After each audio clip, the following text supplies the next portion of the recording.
En la fiesta de ascenso de mi yerno, dijo por el micrófono: «La suegra solo vino porque escuchó que habría buena comida». Sonreí. Y el lunes cancelé el cheque de la hipoteca. Me alegra que estés aquí. Sigue mi historia hasta el final y comenta desde qué ciudad me estás viendo. Así sabré hasta dónde ha llegado. Me tardé 3 horas en arreglarme para la fiesta de Federico. A mis 66 años ya no es tan fácil verse presentable. Me maquillé con cuidado, peiné mi cabello gris y me puse el vestido azul marino que siempre le encantó a Rebeca. Decía que me hacía ver elegante. Quería que mi hija se sintiera orgullosa. El lugar era lujoso, un restaurante en la azotea con vista al horizonte de Guadalajara. Candelabros de cristal colgaban del techo. Meseros impecables pasaban con copas de champán y en una esquina un grupo de jazz tocaba suavemente. Todo gritaba éxito, justo como siempre lo soñó Federico. «Mamá, ¿viniste?» Rebeca se acercó rápido, dándome besos al aire en ambas mejillas. Se veía hermosa con su vestido negro, aunque noté algo de tensión. En su sonrisa no le llegaba a los ojos. «Por supuesto que vine, querida. No me iba a perder el gran momento de Federico». Rebeca asintió, mientras ya miraba por encima de mi hombro hacia otros invitados. «Los Robertson acaban de llegar. Tengo que saludarlos. Son los jefes de Federico. Ya sabes. Sírvete algo de comer, mamá». Caminé entre la multitud, cruzando saludos con desconocidos que apenas me miraban a los ojos. Reconocí algunas caras de reuniones familiares, pero la mayoría eran colegas de Federico, jóvenes, pulidos, con trajes elegantes y ambiciones más afiladas. Encontré un rincón tranquilo con buena vista al escenario. Pensé en todos los cheques de hipoteca que había firmado en los últimos 3 años. Solo hasta que Federico se establezca, me rogó Rebeca cuando encontraron la casa de sus sueños. «No podemos pagarla todavía, pero su carrera está despegando. Es solo temporal, mamá». Lo temporal se volvió 36 cheques mensuales de 2.400. Dinero del seguro de vida de mi difunto esposo, destinado a asegurar mi retiro. Nunca le conté a nadie que los estaba ayudando. Rebeca decía que sería humillante para Federico si la gente se enteraba. La sala se quedó en silencio cuando Federico subió al escenario con una copa de champán en la mano, irradiando esa confianza que siempre ha tenido. Mi yerno siempre ha sido encantador. Ese carisma me cegó al principio. No vi las pequeñas crueldades, las miradas condescendientes, la forma en que me interrumpía en las cenas familiares. «Quiero agradecerles a todos por estar aquí esta noche», comenzó Federico, con una sonrisa brillante bajo las luces. «Este ascenso ha sido años de esfuerzo». Sonreí, genuinamente feliz por su logro. Tal vez ahora por fin podrían hacerse cargo de su hipoteca. Veo muchas caras que me han apoyado en este camino. Mis jefes, que reconocieron mi potencial. Asintió hacia una mesa de ejecutivos. Mis colegas que me empujaron a dar lo mejor. Más asentimientos. Y por supuesto, mi hermosa esposa, Rebeca. Rebeca sonrió con orgullo, levantando su copa. La multitud aplaudió y Federico me buscó con la mirada desde el escenario. Algo cambió en su expresión. Una ligera sonrisa torcida. «Veo que mi suegra Teresa está aquí». 2. De repente, una luz me iluminó. Sentí el calor subir a mis mejillas mientras todas las miradas se dirigían hacia mí. «La suegra solo vino porque escuchó que habría buena comida», continuó Federico, con un tono juguetón, pero con ese filo que conocía demasiado bien. Risas llenaron el lugar. No eran risas amables, sino esas incómodas que surgen cuando alguien dice algo fuera de lugar, pero tiene tanto poder que los demás se sienten obligados a seguirle la corriente. Mantuve la sonrisa, sintiendo cómo se me congelaba en el rostro. 3 años pagando la hipoteca, 36 cheques firmados a escondidas para proteger su bendito orgullo. Y así era como me veía, como una vieja codiciosa que venía solo por comida gratis. Rebeca también se reía, aunque sus ojos se movían inquietos, tratando de leer mi reacción. Ella lo sabía. Sabía perfectamente lo que ese comentario implicaba, lo que revelaba sobre cómo hablaba Federico de mí cuando yo no estaba presente. El foco se desvió. Federico siguió con su discurso, pero ya no podía escuchar nada por encima del zumbido en mis oídos. La gente alrededor evitaba mirarme a los ojos, unos pocos me lanzaban miradas compasivas. Cuando el discurso terminó y la multitud se disolvió entre murmullos y copas de vino, recogí en silencio mi bolso y mi chal. Nadie notó cuando salí por la puerta, bajé en el ascensor y llamé un taxi. A la mañana siguiente, sentada en la mesa de mi cocina con el talonario abierto, me quedé mirando el cheque en blanco que estaba por llenar. Las palabras de Federico retumbaban en mi cabeza. Por primera vez, vi con total claridad en qué me había convertido para ellos. No una madre, no familia, solo un cajero automático con canas. Mi mano no tembló ni un poco al escribir cancelado sobre el cheque de la hipoteca de ese mes. Luego abrí el celular y agendé una cita con mi asesor financiero para el lunes. La vieja Teresa habría seguido escribiendo esos cheques. Habría seguido sonriendo mientras se tragaba la humillación. Pero algo se rompió en mí anoche y algo más fuerte ocupó su lugar. El teléfono sonó a las 7:43 de la mañana del martes, sacándome de mi primer sueño tranquilo en meses. El nombre de Rebeca apareció en la pantalla. Respiré hondo antes de contestar. ¿Qué carajos, mamá? Su voz vibraba de furia. El pago de la hipoteca rebotó. El banco llamó a Federico. Me incorporé acomodando las almohadas detrás de la espalda. Buenos días para ti también, Rebeca. Esto no tiene gracia. Federico está furioso. Tenemos que mantener nuestro historial de pagos. ¿Te das cuenta de lo que esto le hace a nuestro puntaje de crédito? Miré por la ventana de mi habitación, hacia el arce que planté con John hace 30 años. Sus hojas comenzaban a tornarse doradas. Cancelé el cheque, dije con calma. Hubo un silencio atónito antes de que la voz de Rebeca regresara. Más. Baja. ¿Qué hiciste? ¿Por qué harías eso? Creo que tú sabes por qué, mamá. Si esto tiene que ver con el chiste de Federico en la fiesta, fue un chiste, Rebeca. Porque los chistes se supone que hagan reír. A mí no me dio mucha risa que me humillaran frente a un salón lleno de desconocidos. Rebeca suspiró con dramatismo. Estás exagerando. Federico solo quería aligerar el ambiente. Ese es su sentido del humor. Burlarse de la mujer que ha estado pagando su hipoteca por 3 años. Ese es su sentido del humor. Otro silencio, más largo esta vez. Cuando Rebeca volvió a hablar, su voz tenía ese tono meloso que siempre usaba desde niña cuando quería algo. Mamá, por favor. Solo fue una broma tonta. ¿Sabes cómo se pone Federico cuando está nervioso? No lo dijo con mala intención. Cerré los ojos, recordando todas las bromas de todos esos años. Federico burlándose de mi ropa pasada de moda en Acción de Gracias.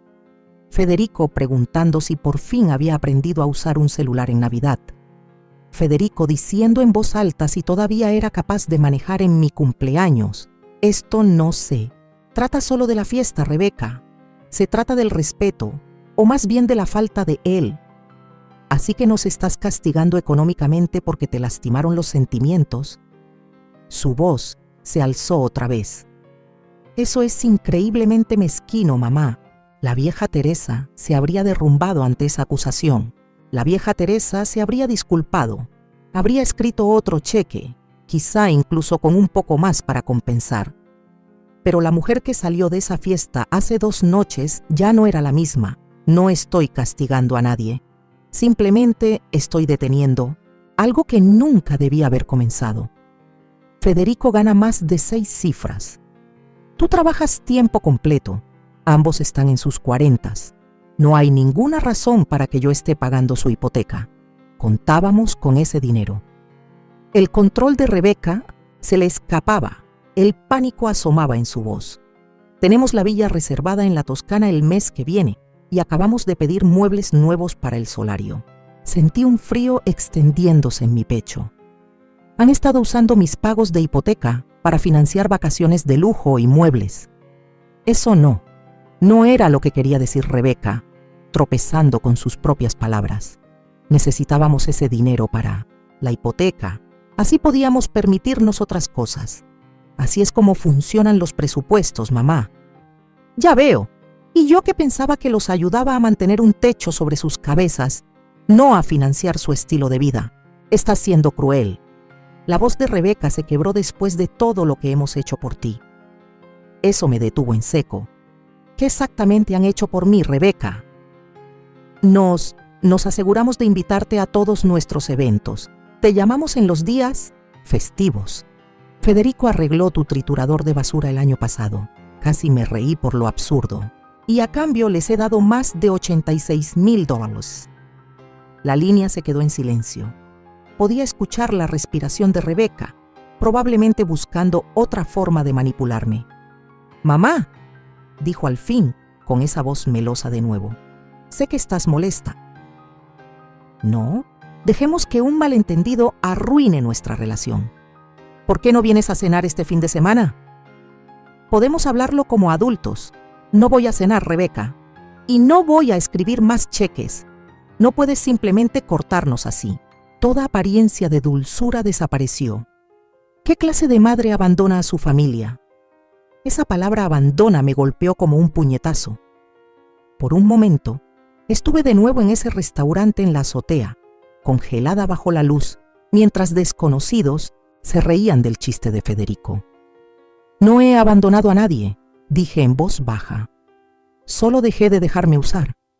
Papá estaría tan decepcionado de ti». El recuerdo de mi difunto esposo fue su último as bajo la manga, el golpe que sabía que me dolería más. Pero en lugar de sentir dolor, sentí una claridad extraña. No, Rebeca, Esteban estaría decepcionado de ver a su hija tratar así a su esposa. Escuché cómo contenía el aliento y luego el portazo retumbando al fondo. «Federico quiere hablar contigo», dijo Rebeca con frialdad. «Dile a Federico que le felicito otra vez por su ascenso. Ahora por fin puede pagar su propia hipoteca». Colgué antes de que pudiera contestar. Me temblaban las manos, pero tenía la mente más clara que en años. Sabía que esto no había terminado. No soltarían a su vaca lechera sin dar batalla. Pero por primera vez desde la muerte de Esteban, me sentí yo misma de nuevo. El teléfono sonó de inmediato. Lo apagué y fui a prepararme una taza de té. Fuera cual fuera la tormenta que se avecinaba, la enfrentaría a mi manera, no a la de ellos. 3 días de bendito silencio terminaron cuando sonó el timbre la tarde del jueves. Miré por la mirilla y ahí estaba mi hijo Gabriel en el porche, con las manos en los bolsillos, visiblemente incómodo. A diferencia de Rebeca, Gabriel siempre había sido el mediador en la familia. «Hola, mamá», dijo al abrir la puerta, acercándose para besarme en la mejilla. «¿Tienes tiempo para un café?». Observé su rostro, tan parecido al de su padre, y vi la tensión en sus ojos. «Rebeca te llamó, ¿verdad?». Gabriel suspiró, pasándose una mano por su cabello claro. «¿Podemos hablar adentro?». En la cocina, me entretuve preparando café, mientras Gabriel se sentaba en la mesa jugueteando con un portavasos. Nunca había sido bueno para ocultar lo que sentía. «Rebeca está bastante molesta», dijo finalmente, mientras le dejaba una taza humeante frente a él. «Me lo imagino». Me senté enfrente. «¿Te dijo por qué?». Gabriel asintió. Dijo: «Los cortaste por una broma que hizo Federico. Cree que estás exagerando». «¿Y tú qué piensas?». Él clavó la mirada en su café. «Creo que probablemente hay más detrás de todo esto». Le conté todo. Los 3 años pagando la hipoteca, los préstamos sin devolver y al final la humillación pública en la fiesta de ascenso. El rostro de Gabriel se endureció. «Fue una mierda lo que dijo Federico». «Sí, lo fue». Rodeé mi taza con ambas manos, buscando consuelo en su calor, pero también fue revelador. Me mostró exactamente lo que ellos piensan de mí. Aún así, mamá, cortarles la hipoteca sin avisar es bastante fuerte. Alcé una ceja. ¿Sabías que yo pagaba su hipoteca? Su expresión se tornó avergonzada. Rebeca alguna vez mencionó que los ayudabas. Mencionó que les he dado más de 86,000. Los ojos de Gabriel se abrieron de par en par. Jesús. Mamá. No, definitivamente no dijo esa parte. ¿Y sabías que usaron ese dinero para irse de vacaciones a la Toscana y comprar muebles nuevos? Negó con la cabeza, cada vez más incómodo. Gabriel, no los estoy cortando por crueldad. Los estoy cortando porque finalmente entendí que me están usando. Mi hijo guardó silencio un buen rato. Rebeca dijo: papá habría querido que los ayudaras. La manipulación era tan obvia que casi me hizo reír. Tu padre habría querido que sus hijos adultos se mantuvieran por sí solos. Él se partía el lomo trabajando para asegurarse de que yo estuviera bien cuidada en mi vejez. No para que Rebeca y Federico se fueran de vacaciones a Italia. Gabriel asintió despacio, luego dudó. Hay algo más que deberías saber. Sentí un nudo en el estómago. ¿Qué pasa? Federico, a veces habla de ti cuando no estás cerca. Gabriel evitaba mirarme a los ojos, no de forma muy amable. ¿Qué dice? Gabriel se removió en su asiento. Solo hace bromas sobre cómo siempre estás, preguntando por sus finanzas. Que eres coda con tu dinero. Sentí como si me hubieran abofeteado. ¿Coda? Les he dado $86,000. Lo sé, mamá. Yo no sabía nada de eso hasta hoy. ¿Qué más dice? La incomodidad de Gabriel era evidente. No es importante. Para mí sí lo es, suspiró. Te llama el banco de Teresa. Dice que cuentas cada centavo para poder echárselos en cara algún día. Cada palabra era una cuchillada. ¿Y Rebeca? ¿Ella lo corrige cuando dice esas cosas? El silencio de Gabriel fue respuesta suficiente. El timbre sonó de nuevo, salvándolo de tener que responder. Abrí la puerta y ahí estaba mi vecina Rosario con una cazuela en las manos. Teresa, hice demasiada lasaña. Pensé que te gustaría un poco. La invité a pasar, agradecida por la interrupción. Rosario era mi amiga desde hacía 20 años, una viuda sin pelos en la lengua, que siempre decía las cosas como eran. Después de presentaciones rápidas, Rosario se sentó a la mesa mientras yo le preparaba café. Gabriel, claramente aliviado por la presencia de alguien más, le preguntó por su jardín. Va bien, aunque no tan bonito como el de tu madre, dijo. Rosario bajando un poco la voz, como compartiendo un secreto. En realidad, Teresa quería hablarte de algo que escuché en la carne asada de los Mailer el mes pasado. Me tensé, sintiendo lo que venía. Tu yerno estaba ahí, Federico, ¿verdad? Guapo el hombre, pero qué bocaza tiene.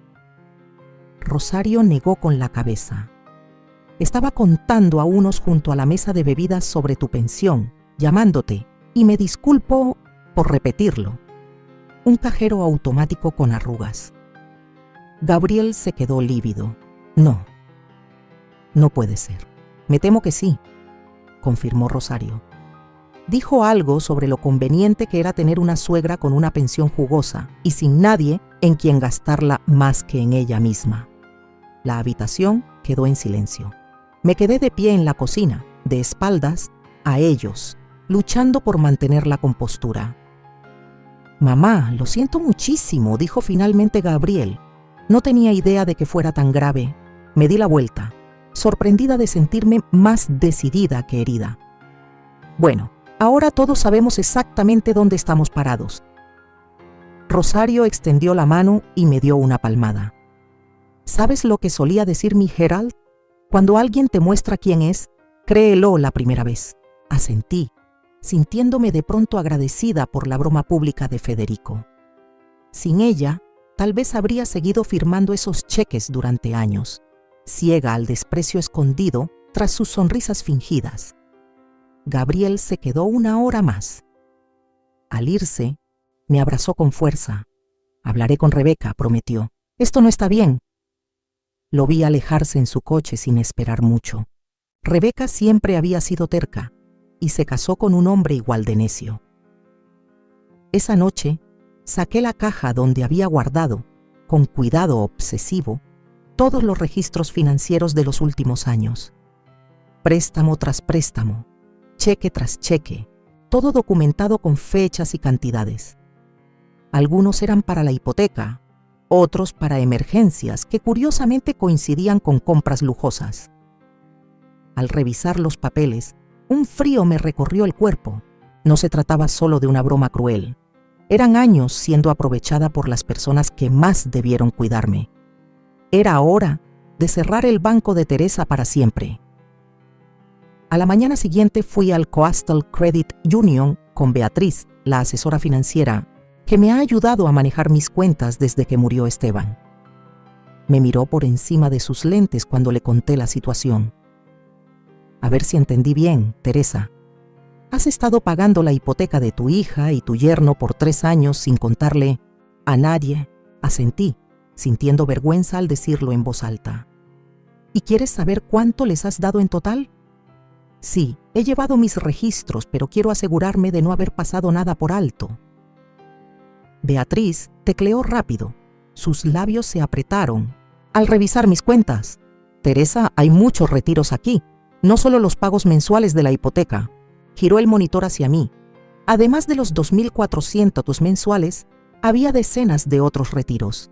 5.000 borolos para la reparación del coche de Rebeca, 3.200 doros para el trabajo dental de Federico, 7.502 por una emergencia en la cocina, 4.800 roldos para arreglar el techo. ¿Recuerdas haber autorizado todos estos? Sentí el estómago encogerse mientras asentía. Cada uno vino acompañado de una llamada desesperada, una explicación con lágrimas sobre por qué necesitaban el dinero con urgencia. Cada vez yo firmaba el cheque sin dudar. Teresa, sumando todo, los pagos de la hipoteca y estos retiros, les has dado aproximadamente 127.000 lao en los últimos 3 años. El número me golpeó como un puñetazo en el pecho. Sabía que era mucho, pero escucharlo así me hizo marearme. Eso es casi 1/3 de tus ahorros para el retiro, dijo Beatriz con suavidad. Me aferré al borde de su escritorio buscando estabilidad. No tenía idea de que era tanto. Beatriz se quitó los lentes, su expresión más compasiva. Teresa, he querido hablarte de este patrón desde hace tiempo. Este nivel de ayuda económica no es sostenible para alguien con ingresos fijos. A este ritmo, tus ahorros se agotarán en 7 años. 7 años. Apenas tenía 66. Con la medicina actual, podría vivir fácilmente otros 20 o más. La realidad de mi situación me cayó encima como una losa. ¿Qué hago? Mi voz sonó tan baja que ni yo misma la reconocí. Primero, tienes que frenar los retiros, lo cual ya lograste. Después, sería bueno que hables con un abogado especializado en leyes para personas mayores, para ver cómo proteger tus bienes. ¿Tú crees que eso sea necesario? Beatriz dudó. Teresa, cuando los familiares se acostumbran a sacar dinero así, rara vez lo dejan por su cuenta. Pensé en la reacción de Rebeca por teléfono, cómo saltó de inmediato a las acusaciones y la manipulación emocional, sin un mínimo de comprensión o agradecimiento por lo que ya había hecho. Voy a agendar una cita, dije con firmeza. Ya en casa, me senté en la mesa de la cocina, con la vista fija en el documento que Beatriz había impreso, un desglose completo de cada centavo que le había dado a Rebeca y a Federico. La cantidad era escandalosa, mucho mayor de lo que imaginaba. Con razón se habían acomodado tanto a su estilo de vida. Yo lo había estado financiando todo este tiempo. Sonó el timbre. Por la mirilla vi a Rebeca, con los brazos cruzados y el pie golpeando el piso con impaciencia. Respiré hondo antes. de abrir la puerta. «Necesitamos hablar», dijo empujando la puerta para entrar sin esperar invitación.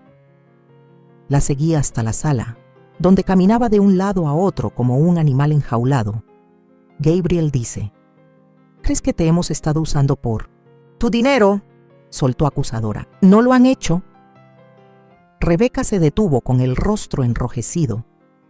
«Tuvimos algunas dificultades económicas. Tú te ofreciste de ayudarnos. ¿De verdad me ofrecí o ustedes me lo pidieron?». Tomé la hoja impresa de Beatriz. «Yo ofrecí darte 127,000 os». Rebeca parpadeó desconcertada.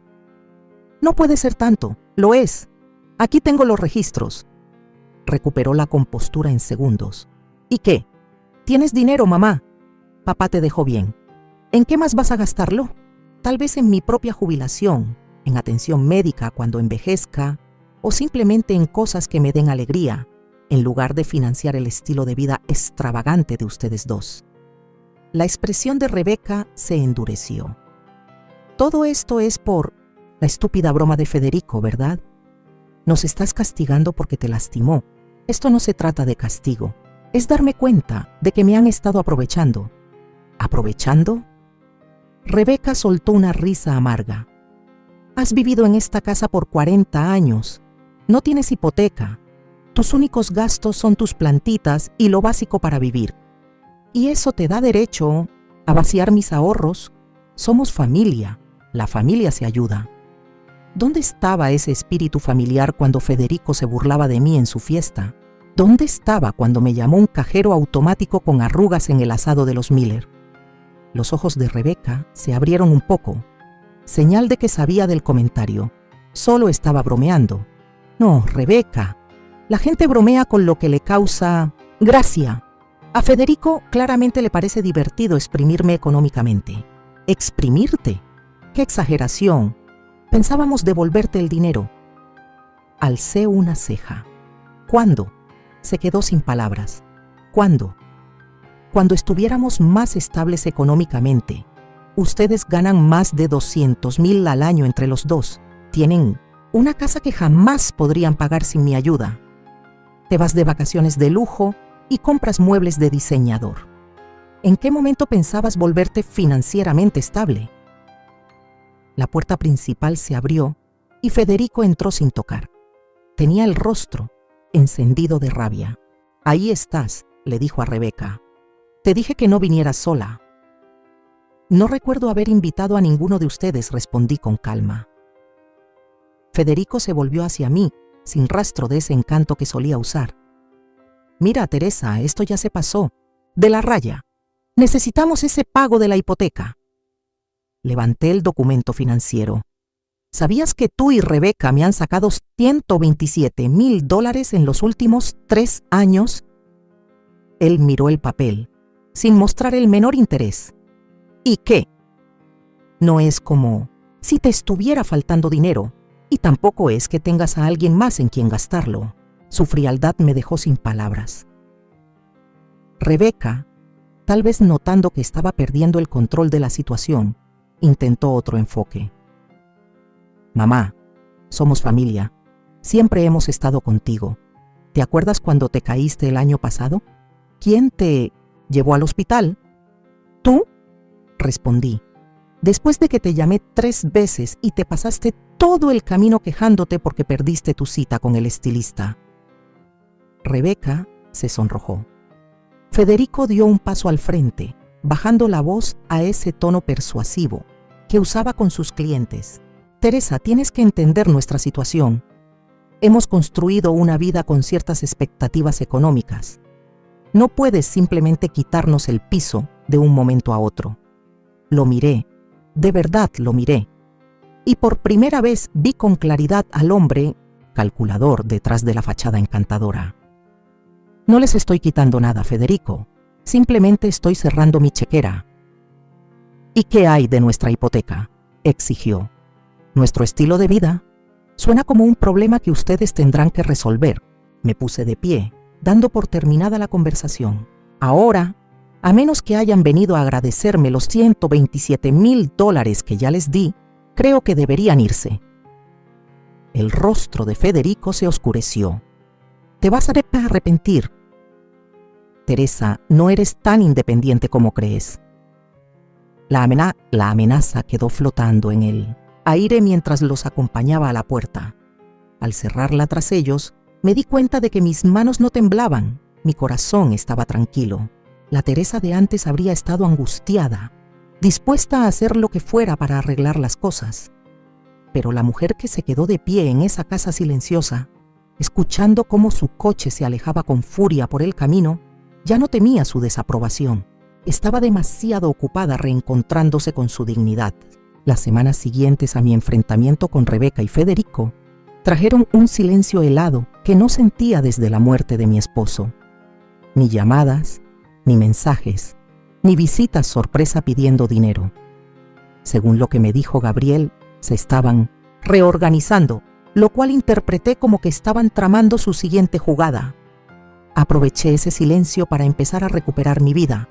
Lo primero que hice fue reunirme con Lucía Navarro, una abogada especializada en derecho de los ancianos que me recomendó Beatriz, una mujer directa de unos 50 años.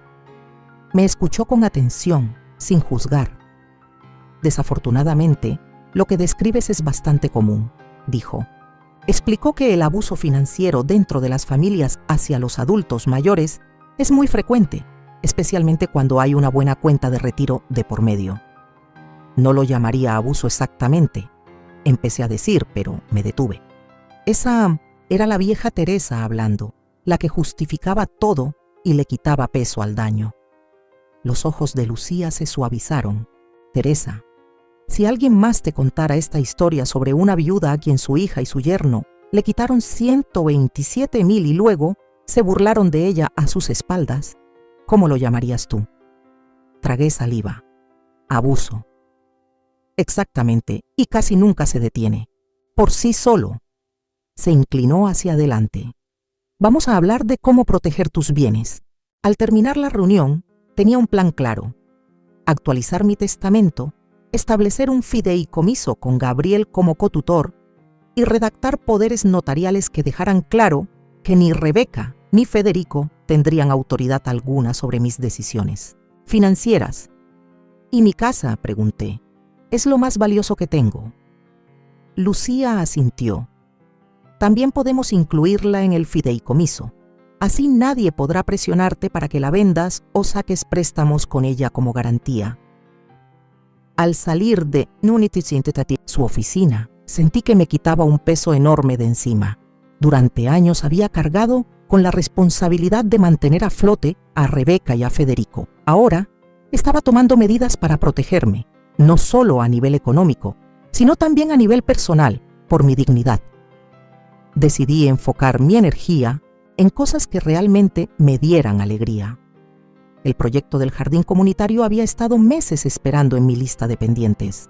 Con nueva determinación, llamé a Leticia, la coordinadora, y me ofrecí para liderar el comité del jardín. «De hierbas. Teresa, nos encantaría tenerte», exclamó. «Nos reunimos los jueves en el centro comunitario». Ese jueves me encontré rodeada de un grupo entusiasta de jardineros, todos emocionados por transformar un terreno abandonado en un espacio donde la comunidad pudiera cultivar sus propios alimentos. «Estoy pensando en plantar lavanda a lo largo del borde sur», sugerí durante la sesión de planificación. «Es resistente a la sequía y atrae polinizadores». «Idea brillante», dijo Ernesto, un botánico retirado con una sonrisa amable y ojos bondadosos. «Tengo unos plantones que podría donar». Durante 2 horas, planeamos y discutimos ideas, y mi experiencia con hierbas medicinales resultó ser más útil de lo que imaginaba. Cuando hicimos una pausa para tomar café, me sentí más útil que en años. «Definitivamente sabes de plantas», comentó Ernesto mientras me ofrecía una taza. «Mi esposo y yo solíamos cultivar de todo», le expliqué. «Después de que murió, seguí haciéndolo. Me hace sentir cerca de él de alguna manera». Ernesto asintió con comprensión. Mi Margaret falleció hace 5 años. El jardín también era algo muy nuestro. Charlábamos con naturalidad y poco a poco descubrimos que compartíamos más cosas además de las plantas. El cine clásico, la música, jazz, los viajes. Por primera vez en mucho tiempo, estaba teniendo una conversación que no giraba en torno a los problemas o necesidades de alguien más. Con las semanas me fui involucrando más en el proyecto del jardín. Doné hierbas de mi propio huerto, ayudé a conseguir una pequeña beca para equipo de riego y empecé a esperar con ilusión las reuniones de los jueves, algo que no me pasaba desde hacía años. Ernesto solía acompañarme hasta mi coche después, y cada semana nuestras pláticas se alargaban un poco más. Una noche, mi celular sonó de repente. El nombre de Rebeca apareció en la pantalla. Respiré hondo antes de contestar. Mamá. Su voz sonaba más suave que la última vez que hablamos. ¿Cómo estás? Estoy bien, gracias, respondí con un tono neutro. ¿Y tú? Ahí la llevamos. Una pausa. En realidad, por eso te llamo. Federico y yo hemos estado hablando y creemos que ya es hora de que todos nos sentemos a conversar. Queremos invitarte a cenar el sábado. Dudé. Esta rama de olivo repentina me parecía sospechosa después de semanas sin noticias. Solo la cena, mamá, continuó Rebeca, con ese tono persuasivo que conocía tan bien. Una oportunidad para aclarar las cosas, sin presiones, sin agenda. Pero yo conocía a mi hija. Siempre había una agenda. ¿Quién más va a estar? Solo nosotros. Pensamos que debía ser algo íntimo, solo familia.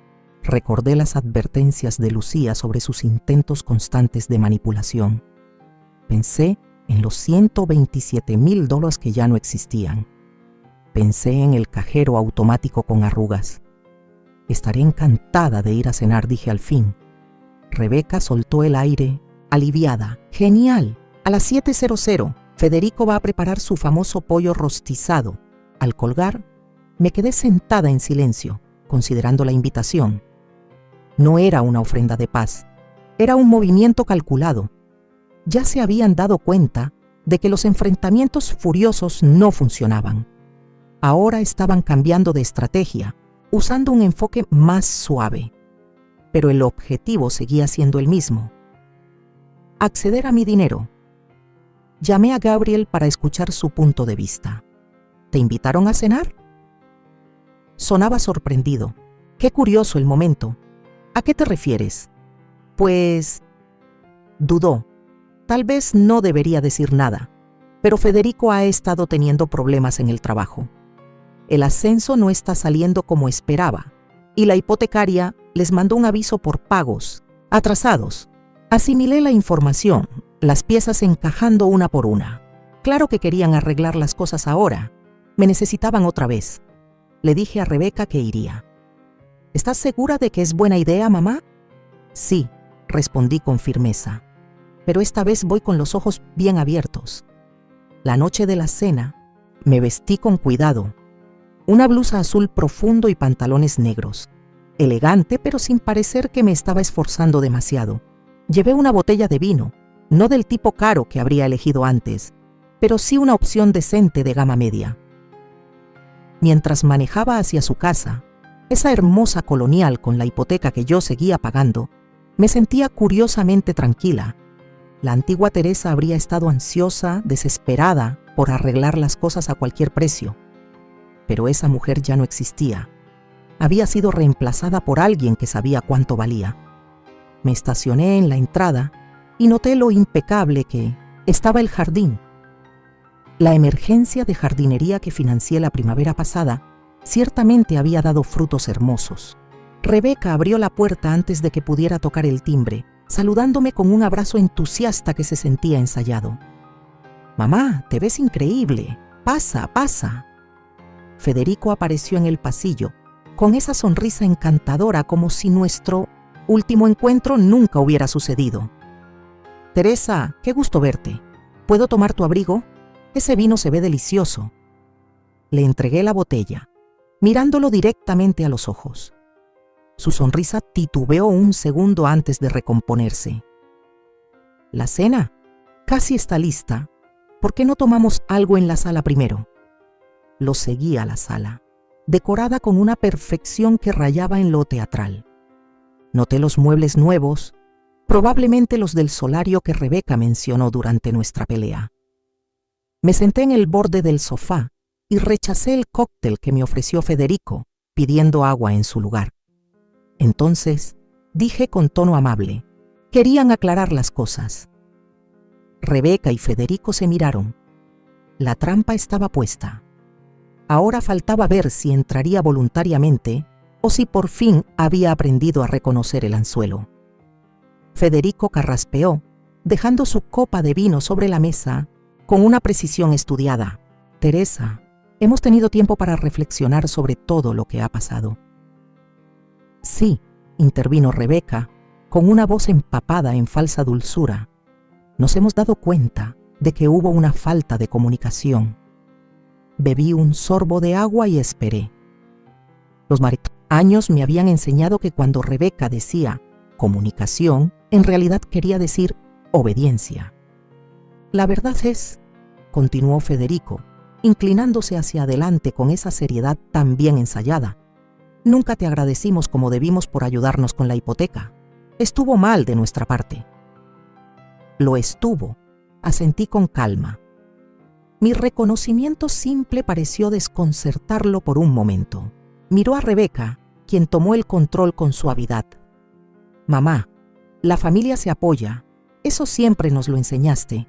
Y sí, quizá hemos dependido demasiado de tu generosidad, pero estamos trabajando en ser más independientes. Me alegra escucharlo. Federico asintió, recobrando seguridad. Exacto, y por eso quisimos hacer esta cena, para mostrarte que estamos asumiendo nuestra responsabilidad. El horno sonó y Rebeca se disculpó para ir a revisar la comida. Federico de inmediato se acercó más a mí en el sofá. Teresa, entre nosotros, bajó la voz. Rebeca está destrozada por este distanciamiento. Llora por las noches, temiendo haber perdido a su madre. Lo miré sin apartar la vista. Qué terrible para ella. Lo que pasa, continuó, sin notar mi falta de emoción, es que estamos pasando por una racha difícil, solo temporal. Claro, el nuevo puesto es excelente, pero los bonos son trimestrales en vez de mensuales. Eso nos ha dejado con un problema de flujo de efectivo a corto plazo. Ahí estaba, la verdadera razón de la invitación a cenar. ¿Y tus ahorros?, pregunté con fingida inocencia. El rostro de Federico se tensó un instante. Bueno, con la economía, como está, las inversiones no han dado los resultados que esperábamos. ¿Y las vacaciones en la Toscana afectaron tus finanzas?, añadí. Entrecerró los ojos. Te lo dijo Rebeca, ¿verdad? Así fue. Rebeca volvió justo entonces, anunciando que la cena ya estaba lista.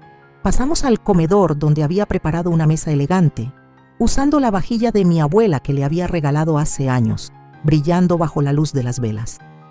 ¿Vino mamá?, ofreció Rebeca, mientras ya servía las copas. No, gracias, voy a manejar. Siempre puedes quedarte a dormir, sugirió. Podríamos desayunar juntas mañana, seguir platicando. Le sonreí. Es un buen detalle, pero ya tengo planes en la mañana. Oh. Rebeca parecía sinceramente sorprendida de que yo tuviera vida más allá de sus necesidades. ¿Qué planes? Me uní al comité del huerto comunitario. Mañana preparamos los bancales de hierbas. Federico sirvió el pollo asado, que hay que admitir, estaba delicioso. Mientras comíamos, Rebeca dirigió la conversación hacia temas neutros. El nuevo ascenso de Gabriel, una boda familiar próxima, chismes del vecindario. Casi se sentía como antes, salvo por esa tensión subterránea, después de cenar, mientras Rebeca retiraba los platos. Federico desapareció por un momento y regresó con una carpeta. Mi instinto se encendió de inmediato. Teresa empezó, colocando la carpeta sobre la mesa. Hemos estado pensando en tu situación financiera. Mi situación financiera está perfectamente bien, gracias. Él insistió sin dudar. Hicimos algunos cálculos revisando tus fondos de retiro, tus gastos estimados y lo que podrías aportar razonablemente a la familia sin afectar tu estilo de vida. Lo miré, atónita por su descaro. ¿Hicieron qué? Rebeca se unió rápidamente, de nuevo, poniendo una mano sobre mi brazo. Mamá, solo queremos ayudarte. Sabemos que manejar el dinero puede ser abrumador a tu edad. Retiré su mano con delicadeza, pero con firmeza. Tengo 66 años, no 96, y tengo un asesor financiero que me ayuda a manejar mi dinero con bastante competencia. Federico abrió la carpeta, mostrando hojas de cálculo y gráficos. Según nuestros cálculos, podrías aportar fácilmente $2,000 al mes sin afectar tu calidad de vida. Es menos que antes, si te fijas. La pura osadía me dejó sin aliento. Ya ni se molestaban en fingir que esta cena era por reconciliación. Y esto sería para apoyar a la familia, dijo Rebeca rápidamente. No solo la hipoteca, también gastos, médicos, fondos educativos para los futuros nietos, vacaciones familiares, inversiones en nuestro futuro compartido. Miré los rostros expectantes, una calma firme descendiendo sobre mí. No. Federico parpadeó. ¿Cómo dices? No, repetí mientras doblaba con cuidado mi servilleta. No voy a aportar $2,000 al mes, ni ninguna otra cantidad a su casa. El rostro de Rebeca se quebró. Mamá, sé razonable. Trabajamos mucho en este plan. Lo puedo ver, respondí señalando la carpeta. Pero mi respuesta sigue siendo no. El encanto de Federico se evaporó por completo. Y así es como nos agradeces, después de haberte abierto las puertas de nuestra casa, de haberte incluido en nuestras vidas, incluyéndome a mí, alcé una ceja. ¿Te refieres a cuando me humillaste frente a todos en tu fiesta de ascenso o cuando me llamaste cajero automático con arrugas a mis espaldas? Eso fue una broma, protestó él, aunque desvió la mirada con culpa. No, Federico, una broma es algo que hace reír a todos. Lo que tú hiciste fue burlarte a costa de alguien que te dio $127,000. Los ojos de Rebeca se abrieron como platos. No fue tanto. Fue exactamente esa cantidad. Tengo los registros. El rostro de Federico se endureció. Siempre has sido terca, Teresa. Siempre llevando cuentas, contando cada centavo. No me extraña que John terminara en la tumba tan joven. Vivir con alguien tan rígido debe haber sido agotador. La mención de mi difunto esposo como un arma debería haberme roto por dentro. En cambio, sentí algo parecido a la libertad. Por fin se habían quitado las máscaras, me puse de pie. Gracias por la cena, fue reveladora. Rebeca se levantó de golpe. ¿Te vas? ¿Así nada más? Sí, así nada más. ¿Y la familia? Exigió, con lágrimas a punto de brotar. ¿Y la lealtad? He sido leal durante años, dije con suavidad. Te he apoyado con dinero, con afecto, de todas las maneras en que una madre puede hacerlo, pero la lealtad es de ida y vuelta, Rebeca, y el respeto no es negociable. Federico resopló. Gran discurso, muy dramático. ¿Y qué vas a hacer cuando nos necesites? Cuando estés más vieja, más débil, cuando no puedas valerte por ti misma. Lo miré directo a los ojos. Me las arreglaré, como siempre lo he hecho. Rebeca me siguió hasta la puerta perdiendo el control. Mamá, por favor, podemos arreglarlo. Tal vez una cantidad más pequeña. Me giré para verla una última vez. Rebeca, siempre te voy a querer. Mi puerta siempre estará abierta si quieres venir. Como familia, no como dependencia económica. Pero el banco de Teresa está cerrado para siempre. Los dejé ahí, en la entrada, con Rebeca llorando como actriz de telenovela y Federico con la cara oscurecida por la rabia. Al alejarme en el coche, no sentí tristeza, solo la paz de saber que por fin había hecho lo correcto. 6 meses después, estaba en el huerto comunitario, contemplando con orgullo los bancales de hierbas florecientes. Lavanda, romero, tomillo y menta tejían un tapiz de colores y aromas que atraían mariposas y abejas por decenas. Es magnífico. dijo Ernesto a mi lado, su mano cálida descansando sobre mi hombro. Con el paso de los meses, nuestra amistad se había transformado en algo más profundo.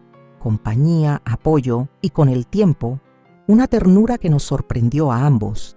A los niños les encanta tu menta, continuó. La maestra dice que no pueden dejar de frotar las hojas y olerse los dedos. Sonreí al recordar cómo a Rebeca le fascinaba hacer lo mismo en mi jardín cuando era niña.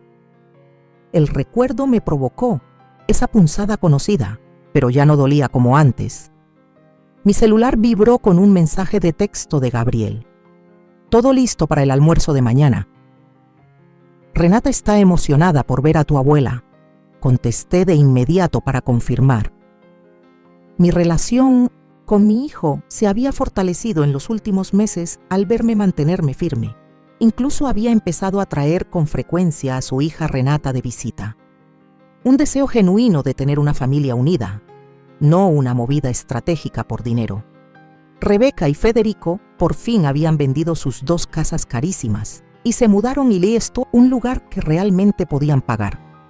A veces hablábamos, con esas conversaciones incómodas en las que Rebeca evitaba cuidadosamente cualquier mención del dinero. No era la relación cercana que alguna vez soñé tener, pero era honesta, y eso vale más que una armonía falsa. ¿En qué piensas, cariño?, preguntó Ernesto. Solo estaba recordando cuánto ha cambiado todo desde aquella cena. Él asintió, con comprensión. Ernesto conocía mi historia. Se la conté una tarde mientras tomábamos té en su jardín. En vez de juzgarme, me ofreció otra manera de ver las cosas. A veces, lo más compasivo que podemos hacer por alguien es dejar de facilitarle todo. Caminando por el jardín, saludando a otros voluntarios y miembros de la comunidad, sentí una tranquilidad profunda instalarse dentro de mí. Mi fondo de retiro estaba seguro, creciendo de manera modesta bajo la mirada atenta de Beatriz. Mi casa estaba protegida gracias al fideicomiso que Lucía había establecido. Mis días estaban llenos de propósito y vínculos sinceros. Aquel momento terrible en la fiesta de ascenso de Federico, quedándome paralizada bajo la luz mientras desconocidos se reían, terminó siendo un regalo disfrazado. Me obligó a ver lo que había ignorado durante años. Que la verdadera dignidad no proviene de lo que damos a los demás, sino de lo que elegimos no entregar. Cuando Ernesto y yo salimos del jardín tomados de la mano, planeando la cena y una noche de jazz en el foro del barrio, comprendí que a mis 66 años era más feliz de lo que había sido en décadas. No porque tuviera más, sino porque por fin reconocí mi propio valor. El banco de Teresa estaba cerrado para siempre, pero ella estaba floreciendo. Desde que cerré el banco de Teresa, mi vida tomó un rumbo que jamás imaginé a los 66. Era como si me hubiese quitado un abrigo húmedo que llevaba demasiado tiempo puesto, sin saber que me estaba hundiendo lentamente. Cada mañana, al despertar, sentía cómo el aire entraba en mis pulmones sin peso, como si por fin respirara mi propio oxígeno, no el de los demás. Los jueves en el jardín comunitario se convirtieron en mi religión. Con los guantes puestos y las manos en la tierra, encontraba una calma que nunca me dio ninguna tarjeta de crédito firmada para otros.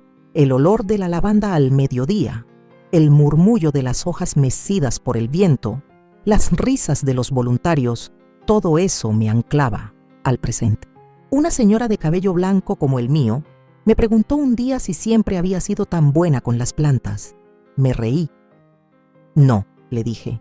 Solo aprendí a cuidarlas cuando dejé de regar a quienes no sabían florecer.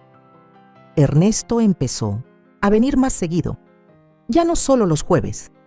A veces los lunes me traía pan dulce del mercado y nos sentábamos en mi porche a ver pasar la vida. Compartíamos silencios cómodos, sin la necesidad de llenar cada minuto con palabras. Él tenía una risa grave, de esas que hacen eco en el pecho, y cuando me tomaba la mano, lo hacía como quien cuida una promesa. Nunca pensé que volvería a enamorarme después de Esteban, pero con Ernesto no fue una caída, Fue una caminata lenta hacia la luz, y me gustaba ese ritmo. Era distinto al amor que conocí en mi juventud, menos hambre, más sosiego.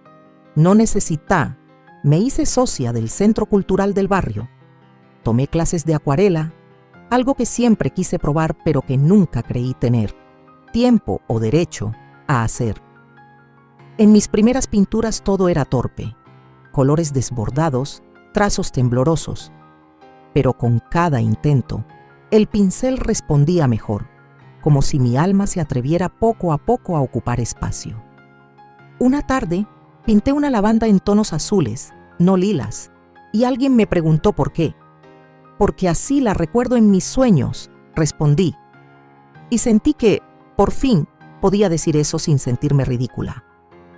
Gabriel me invitaba más seguido a almorzar con Renata. Ella me abrazaba con fuerza, me preguntaba por mis plantas, por qué mi té olía raro y si los colibríes duermen de noche. Ser abuela sin intermediarios, sin la mirada evaluadora de Rebeca, era un regalo que valoraba, como oro. Renata no sabía nada de hipotecas ni de cheques cancelados. Solo sabía que su abuela ahora tenía tiempo, cuentos largos y galletas tibias hechas en casa.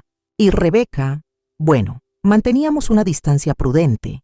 A veces enviaba mensajes cortos. «Feliz cumpleaños, mamá». O «Renata habla mucho de ti». Nunca hablaba de dinero, y yo ya no hablaba de dolor. Aprendí que la paz no siempre llega, envuelta en reconciliación. A veces viene con un muro entre medias. Pero si ese muro me protege del desprecio y la manipulación, entonces que se quede. No necesito derribar nada para sentirme en paz. Mi casa también cambió. Vendí algunos muebles pesados que Esteban había comprado, esos que siempre me parecieron demasiado oscuros. Pinté las paredes de un verde suave, colgué mis acuarelas y abrí espacio. Espacio físico y emocional. Ya no necesitaba parecer la esposa perfecta ni la madre sacrificada. Necesitaba ser una mujer viva, en movimiento, en evolución. Me compré una silla mecedora para el patio y una cafetera nueva. No eran lujos, eran afirmaciones. Me merecía estar cómoda, me merecía lo bonito. Siempre lo había merecido, pero ahora me creía capaz de tenerlo. Una tarde, mientras regaba mis plantas, Ernesto me preguntó si alguna vez había pensado en mudarme. «¿Mudarte conmigo?», agregué, sonriendo. «No tan rápido», bromeó. «Digo si alguna vez pensaste en empezar desde cero en otro lugar». Me quedé pensativa. No por miedo, sino porque, por primera vez, me di cuenta de que mi vida estaba abierta a posibilidades que ni siquiera consideraba antes. Siempre fui la columna de la casa, el pilar. Ahora, por fin, me sentía libre de flotar, de moverme, de elegir por gusto y no por necesidad. Y así, en las tardes tranquilas, entre té de menta y partituras de jazz sonando bajito, empecé a escribir. No cartas de disculpa, no listas de pendientes. Escribí mi historia, la historia completa. La mujer que se quebró bajo el peso de la expectativa, la madre que dio hasta que se quedó vacía, la esposa que amó con todo su ser y la mujer que volvió a sí misma después del desastre. No para publicarlo, no para que otros lo lean, para recordar que yo estuve aquí, que viví, que florecí después del invierno más cruel, y en cada palabra, en cada trazo de pincel, en cada brote nuevo de albahaca, sabía que no me había perdido. Solo me había puesto en pausa por un tiempo. Ahora, por fin, estaba presionando play. Unos meses después, me ofrecieron dar un pequeño taller en el centro comunitario, hierbas curativas y memorias del jardín. Dudé al principio. ¿Quién querría? Es cuando terminé, hubo aplausos sinceros. Una mujer se acercó, lágrimas en los ojos.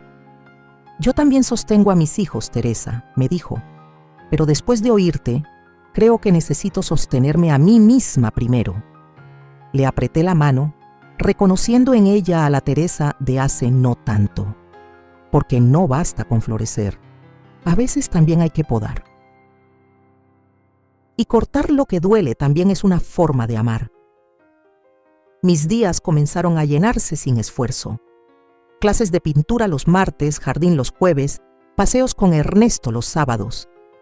A veces íbamos al cine, otras veces solo caminábamos por el malecón con un café en la mano, hablando de todo y de nada. Él me contó sobre Margaret, su amor por las caravanas y las playas solitarias. Yo le hablé de Esteban, de cómo cocinaba en silencio, de cómo me hacía reír sin abrir la boca. No había celos, solo respeto por lo que fuimos antes de encontrarnos.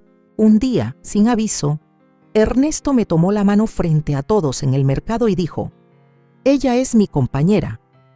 Así, sin adornos ni promesas. Y sentí que por fin pertenecía a algo que no exigía sacrificios.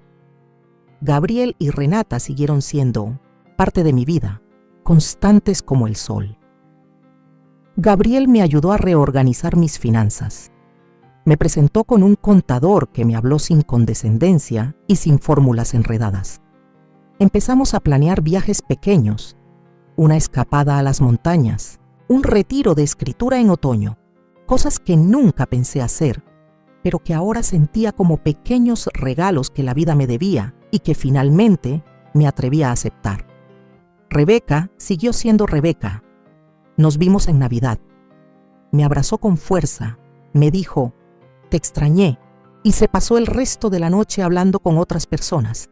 Ya no dolía, porque ya no esperaba más de lo que podía dar.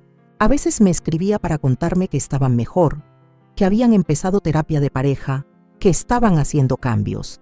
Yo respondía con amabilidad, sin volver a caer en el rol de rescatadora. No porque me negara a perdonarla, sino porque entendí que el perdón no siempre incluye el retorno. A veces perdonar es solo soltar el ancla y dejar que cada quien navegue su propio océano. Con el paso del tiempo, empecé a notar otras cosas que antes me pasaban desapercibidas. Cómo me gustaban los días nublados, cómo sonaban los grillos en la noche cuando me quedaba dormida con las ventanas abiertas. Empecé a usar mi vajilla favorita entre semana, no solo para ocasiones especiales. Compré velas aromáticas sin razón. Me probé colores que nunca me habría atrevido a usar. A los 66, decidí que cada día debía tener aunque sea un momento de alegría, de esos que te hacen cerrar los ojos y sonreír sin darte cuenta. La comunidad también cambió para mí. Empecé a recibir invitaciones que antes siempre rechazaba. Una clase de yoga para mayores, un club de lectura, una velada de poesía.